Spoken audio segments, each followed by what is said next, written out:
জান্নাতের মধ্যে পাখিরা উড়াউড়ি করবে, জান্নাতের মধ্যে পাখিরা উড়াউড়ি করবে, উড়াল দিয়ে জান্নাতি বান্দাদের কাছে পাখিরা উড়ে আসবে, আবার চলে যাবে, আবার আসবেন। পাখিরা জান্নাতি ব্যক্তিদেরকে ডাক দিয়ে বলবেন, ও আল্লাহর বান্দারা, বন্ধু আমার শোনো, ও বন্ধুরা তোমরা আমাকে খাও, ও বন্ধু তুমি আমাকে খাও। পাখিরা জান্নাতি ব্যক্তিদেরকে ডাক দিয়ে বলবেন, আরেকজন পাখি দৌড়ে এসে উড়াল দিয়েছে, বলবে না না ওকে খেও না, আমাকে খাও। তৃতীয় নম্বরে আর একটা পাখি এসে বলবে, না না না ওকে খাওয়া লাগবে না, আমাকে খাও। জোরে বলি সুবহানাল্লাহ। আমার বাজান, আমার বন্ধুগণ, জান্নাতের মধ্যে পাখি জান্নাতি বান্দাদেরকে ডাক দিয়ে বলবে, বন্ধু আমাকে খাও, আমাকে খাও। আমার ভাইরা বাড়ির মুরগি যদি জবে করতে চান, বাজার মুরগি কিন্তু ধরা দিতে চায় না, মুরগি পালায় যায়, মুরগি উড়াল দিয়ে যায়, বাড়ির মুরগি ধরা দিতে চায় না।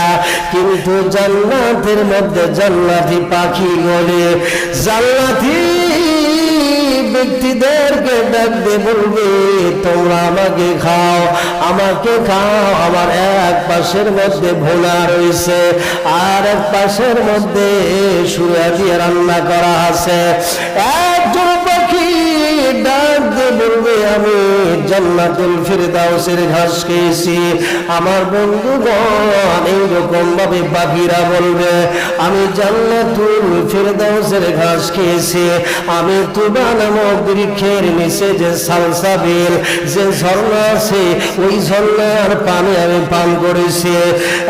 বন্ধু, এক পাশে আমার ভুনা করা রয়েছে, আরেক পাশে সুরা দিয়ে রান্না করা আছে, তুমি আমাকে খাও। আমার বন্ধুগণ, জান্নাতি পাখিরা জান্নাতি ব্যক্তিদেরকে এরকম ভাবে ডাক দিয়ে বলবে, তার মানে জান্নাতের মধ্যে থাকবে আমার বাইরা পাখির লাইন, ফল মূল রাখবা সময় থাকবে। বন্ধুগণ আমার বাজার, জান্নাতের মধ্যে নহর থাকবে, স্বচ্ছ নহর থাকবে, দুধের নহর থাকবে, পানির নহর থাকবে, মধুর নহর থাকবে।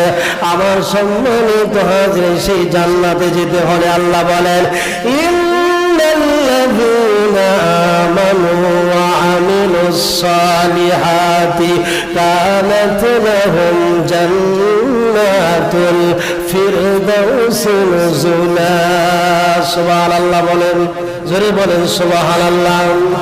আবার আল্লাহ বলেছেন, যারা ঈমান আনবে, ঈমান আনার পরে নেক কাজ করবে, ভালো কাজ করবে, তাদেরকে আমি জান্নাতুল ফিরদাউস দান করব, তাদেরকে মেহমানদারির ব্যবস্থা আমি জান্নাতুল ফিরদাউসের মধ্যে করাবো।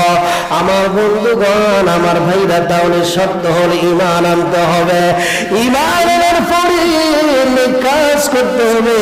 আপনার যদি ঈমান না থাকে, আপনি যতই ভালো কাজ করেন না কেন, যতই ভালো কাজ করেন না কেন, যতই মানুষের উপকার করেন না কেন, আমার বাজান ঈমান না থাকলে কিন্তু জান্নাতে যাওয়া যাবে না। কারণ অনেক বিধর্মী, অনেক অমুসলিম আছে, তাদের মধ্যে দেখবে অনেকেই কিন্তু ভালো ভালো কাজ করে, অনেক কল্যাণকর কাজ করে, মানুষদেরকে সহযোগিতা করে। যতই সহযোগিতা করবে না কেন, এর বিনিময়ে কিন্তু জান্নাতে যাইতে পারবে না।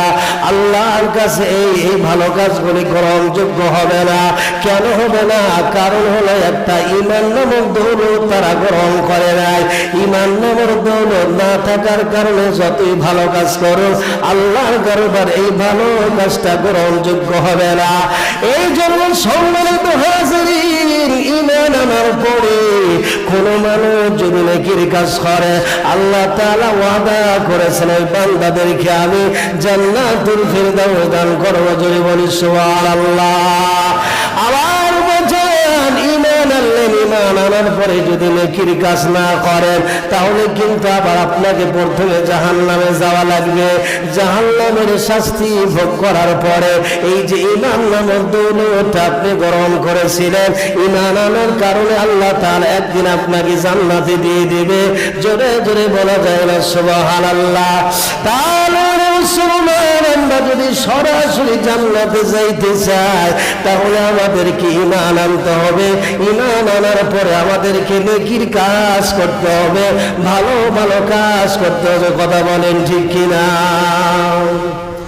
আমরা যদি মৌতের পরে আমরা যদি সরাসরি আল্লাহ জান্নাতে যেতে চাই, হাসরের ময়দান থেকে যদি জান্নাতে যেতে চাই, তাহলে ঈমান আনার পরে নেকির কাজ করলে আল্লাহর জান্নাতে চলে যাওয়া যায়, চলে যাবো জান্নাতে। আর ঈমান আনলাম, ঈমান আনার পরে নামাজ পড়লাম না, রোজা করলাম না, কোন ইবাদত বন্দেগী নাই, সারা জীবন শুধু গুনাহ করে গেলাম, এর জন্য আমাদের জাহান্নামে যাওয়া লাগবে। জাহান্নামের শাস্তি ভোগ করে এই যে ঈমান এনেছেন, এর কারণে আপনি জান্নাতে কোনো একদিন যাইতে পারবেন, কিন্তু জাহান্নামে একটা সেকেন্ডের আগুনের তাপ সহ্য করার ক্ষমতা আমাদের নেই।